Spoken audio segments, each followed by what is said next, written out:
Class अब जो हमारा टॉपिक है वो हम है फंडामेंटल थ्योरम ऑफ अरिथमेटिक। इसकी स्टेटमेंट है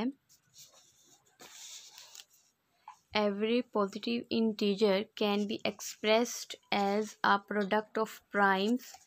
this representation is unique apart from the order in which the factors occur. देखिए, इस थ्योरम को करने से पहले आप एक दो चीज़ें देखें।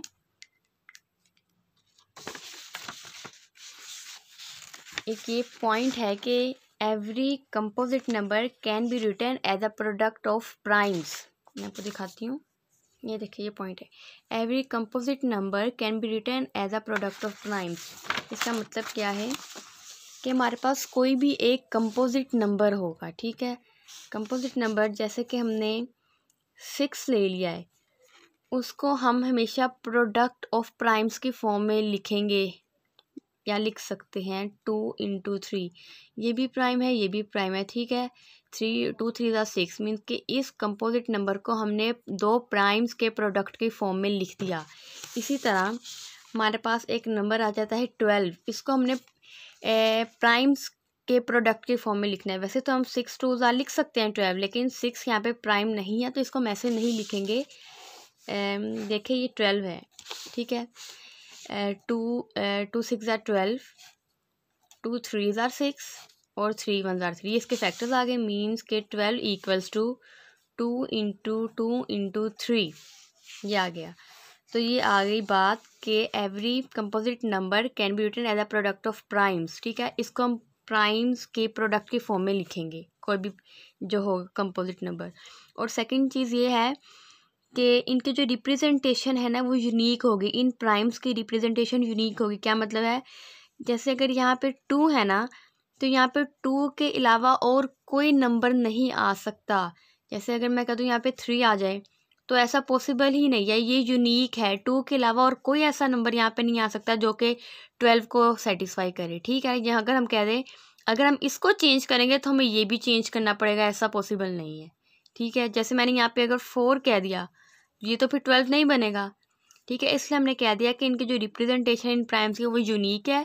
और तीसरी चीज़ ये कि हम इनकी रिप्रेजेंटेशन तो नहीं ख़राब कर सकते, लेकिन इनका जो ऑर्डर है ना हम वो चेंज कर सकते हैं। मीन्स जैसे 3 × 2 × 2 ऐसे लिख सकते हैं, इससे कोई फ़र्क नहीं पड़ेगा। या फिर 2 × 3 × 2, ठीक है। इनके ऑर्डर से कोई फ़र्क नहीं पड़ता। अब यही जो 3 चीज़ें हमने पढ़ी है ना, यही हमने इस थ्योरम में प्रूफ करनी है, जो कि है फंडामेंटल थ्योरम ऑफ अरिथमेटिक।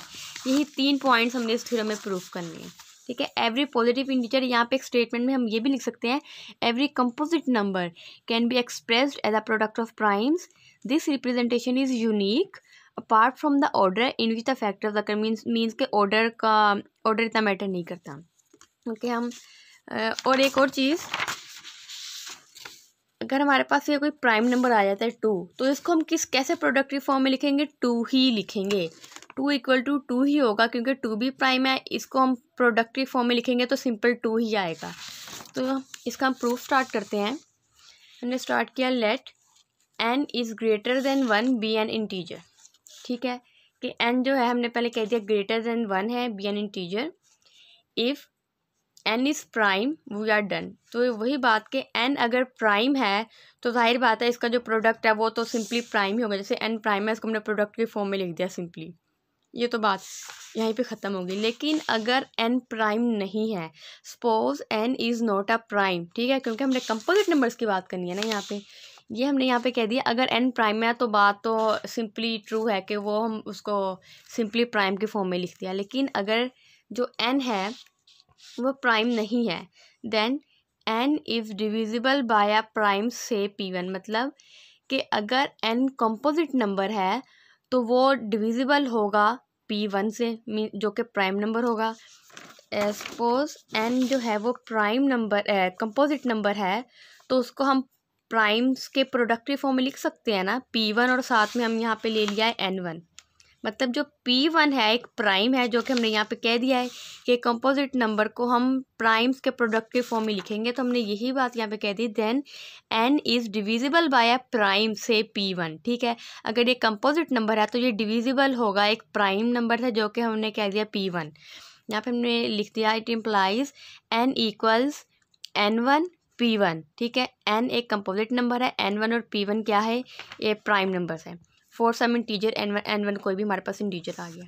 अब यहाँ से है if n1 is a prime, तो वही बात, अगर n1 प्राइम है वी आर डन अगेन, ठीक है। अगर n1 प्राइम है तो बात तो ठीक है, बिल्कुल ये सेटिस्फाई हो जाएगी। लेकिन अगर n1 प्राइम नहीं है, ठीक है, otherwise n1 is divisible by a prime p2, मतलब अगर n1 प्राइम नहीं है, अगर n1 प्राइम नहीं है तो अगर n1 प्राइम है, जैसे हमने यहाँ पे कह दिया n इज़ प्राइम, तो बात वहीं पे ख़त्म हो गई। लेकिन अगर n1 प्राइम नहीं है तो मीन्स जैसे हमने यहाँ पे n को एक कंपोजिट नंबर को प्राइम्स के प्रोडक्ट में लिखा था, तो अगर n1 भी प्राइम नहीं है, n1 भी कंपोजिट नंबर है, तो इसके भी कोई ना कोई फैक्टर्स होंगे, इसके क्या कहते हैं, प्रोडक्ट होगा। जैसे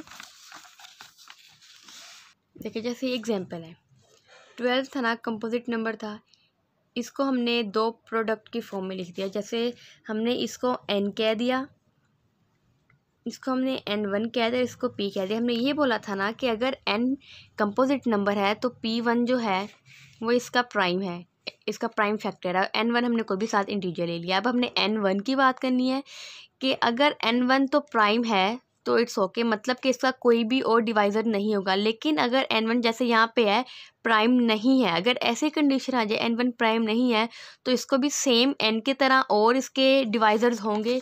तो यही बात बोली है, otherwise n1 is divisible by a prime p2।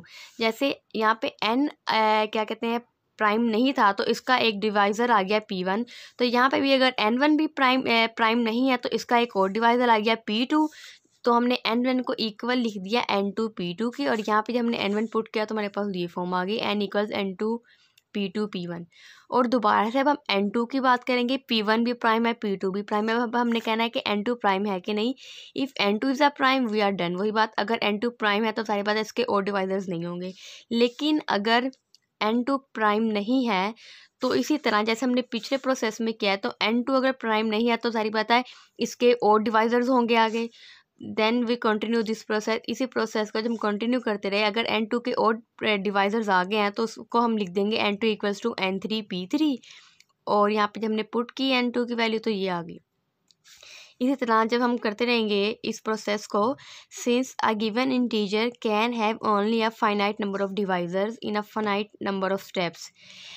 अब कोई भी नंबर होता है, इंटीजर ले ले, उसके फाइनाइट डिवाइजर्स ही होंगे। कोई भी ऐसा नंबर नहीं होता कि जिसके इनफाइनाइट डिवाइजर्स हो, ठीक है। हर नंबर के तो फाइनाइट डिवाइजर्स होते ही हैं। In a finite number of steps we must get n as product of primes, ठीक है। कोई एक हम जब फाइनाइट स्टेप्स करेंगे तो हमें एंड पे इसके सारे प्राइम डिवाइजर्स मिल ही जाएंगे, ठीक है। So after a finite number of steps n(k-1), हमने स्टेप्स n(k-1) कह दिए इज़ अ प्राइम, ठीक है। जब हम इतने स्टेप्स कर लेंगे, अब हमें नहीं पता वो कितने स्टेप्स के बाद आएगा, लेकिन जितने भी स्टेप्स कर लें एट लास्ट हमारे जो सारे डिवाइजर्स होंगे ना वो प्राइम हमें मिल जाएंगे एट लास्ट, ठीक है ना। तो हमने कह दिया n(k-1) स्टेप्स के बाद हमें जो सारे नंबर्स मिलेंगे ना इसके डिवाइजर वो प्राइम होंगे। कॉल इट pk, तो हमने उसको pk कह दिया। जैसे यहाँ पे चल रहा था ना p3 p2 pn, this leads to the prime factorization n equals p1 p2 p3 so on pk तक, ठीक है। इसी तरह हम n3 का भी करेंगे। n3 के अगर कंपोजिट नंबर है तो इसके आगे डिवाइजर्स आ जाएंगे, फिर आगे n4 आ जाएगा, उसके डिवाइजर आ जाएंगे। इस तरह चलते चलते हम एंड में इस रिजल्ट तक पहुँचेंगे n इक्वल्स p2 p3। मतलब कि एंड में जो हमारे पास रिजल्ट आएगा ना, ये सारे एक नंबर के, एक कंपोजिट नंबर के जो सारे डिवाइजर्स हैं ना वो प्राइम है, ठीक है। इसके सारे प्राइम डिवाइजर्स होंगे p1 p2 p3 so on pk। तो ये बात हमने फुलफिल कर दी। Every composite number can be expressed as a product of primes. अब हमने क्या करना है, दिस रिप्रेजेंटेशन इज़ यूनिक, ठीक है।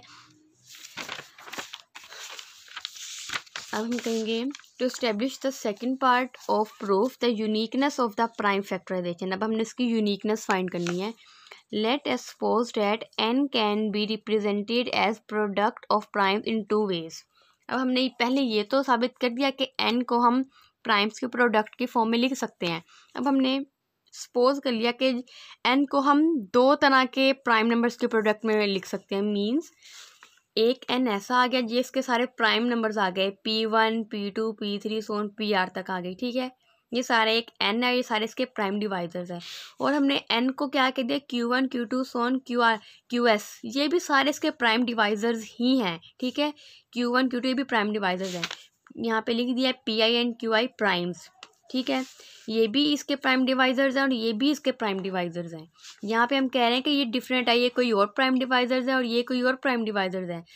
अब हमने एंड में प्रूफ क्या करना है कि क्योंकि हमने यूनिकनेस प्रूफ करनी है ना, अभी तो हमने इनको यहाँ पे डिफरेंट ले लिया, लेकिन हमने इनको एंड में प्रूफ करना है कि ये दोनों इक्वल ही हैं, ये दोनों चेंज नहीं है। जैसे मैंने आपको यहाँ पे बताया है कि इसकी रिप्रेजेंटेशन यूनिक हो गई, यहाँ पे 2 के अलावा और कोई प्राइम डिवाइज़र नहीं आ सकता। इसी तरह इसमें भी यही है, एक ही प्राइम डिवाइज़र होंगे, डिफरेंट नहीं होंगे। अभी तो हमने 2 ले लिए हैं। सपोज इफ पॉसिबल ये R तक था और ये S तक था, तो हमने कह दिया कि ये जो R है ये लेस है S से, ठीक है। R is less than S since P1 divides N। जैसे हमने यहाँ पे बोल दिया P1 जो है वो डिवाइड कर रहा है N को, जो कि हम कह सकते हैं सिंस P1 डिवाइड्स N, और N हमने कह दिया कि N equals to Q1 Q2 so on QS। Since P1 divides N, N equals Q1 Q2 so on QS, then there exist at least one integer I such that P1 divide QI। जैसे P1 को हमने कह दिया divide कर रहा है N से और N इसके इक्वल है, तो हम अल्टीमेटली बोल सकते हैं P1 डिवाइड, इसको हमने QI का नाम दे दिया इन सारे को, तो हमने कह दिया P1 divide QI। But P1 and QI are both primes, लेकिन हमने यहाँ बात की थी N कंपोजिट नंबर है, जाहिर बात है P1 इसका प्राइम फैक्टर ही आ गया ना, तो ये भी प्राइम है और QI ये सारे प्राइम्स थे ना, तो ये भी प्राइम है। तो हमने कह दिया कि P1 और QI प्राइम है, तो इस वजह से हम कह सकते हैं कि दोनों प्राइम इक्वल होते हैं। P1 ये आ गया और इक्वल्स टू QI, हमने इन दोनों को इक्वल लिख दिया क्योंकि ये प्राइम है दोनों। We may rearrange the QIs, इसको हमने रीअरेंज किया, हमने I को 1 लिख दिया, ठीक है। I हमने इक्वल टू 1 किया, तो ये क्या आ गया, P1 इक्वल्स टू Q1 आ गया हमारे पास, ओके। अभी तो सिर्फ P1 इक्वल्स टू Q1 आए। इसी तरह हम लिख सकते हैं since N equals to P1 P2 so on PR, N इसके इक्वल था और किसके इक्वल था N, Q1 Q2 so on QS तक। अब जब P1 इक्वल है Q1 के, तो P2 इक्वल होगा Q2 के, P3 इक्वल होगा Q3 के। इसी तरह हमने कह दिया P2 P3 सोन PR किसके इक्वल आ गया, Q2 Q3 सोन QS इसके इक्वल आ गया, ठीक है। आगे हमने कह दिया we continue the above process till PI get exhausted, means के हम इसको ऐसे कह सकते हैं, जब हमारे पास रिजल्ट आया है P1 इक्वल्स टू Q1, तो हम कह सकते हैं P2 is equal to Q2, P3 equals Q3, तो हमने इसको ऐसे लिख दिया P2 so on PS equals Q2 so on QS। अगर हम इन दोनों को I की फॉर्म में लिख दिए, हम कह सकते हैं PI इक्वल्स QI, ठीक है। हमने ये कहना है we continue the above process till PI get exhausted, इस प्रोसेस को हमने कंटिन्यू करना है जब तक हमारे पास ये कंडीशन ना आ जाए PI इक्वल्स टू QI। और हमने ऊपर क्या लिया था, also as R is less than S, हमने यहाँ पे कह दिया था कि जो R है ये S से छोटा है। We are eventually left with 1 equals QR plus 1 so on QS।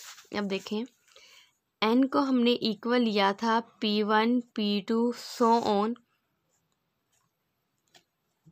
PR की इक्वल, ठीक है।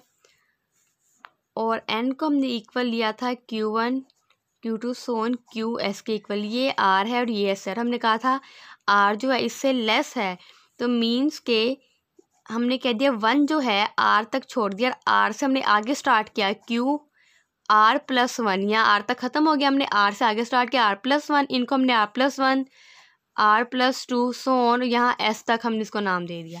तो हमने ये कहा कि 1 जो है किसके इक्वल आ गया है, हमने इसके इक्वल रखा QR plus 1 equals to QS, but then this can not be possible, ऐसा पॉसिबल नहीं हो सकता, ठीक है। 1 जो है इन सारे प्राइम्स के इक्वल नहीं आ सकता, ये बस पॉसिबल नहीं है।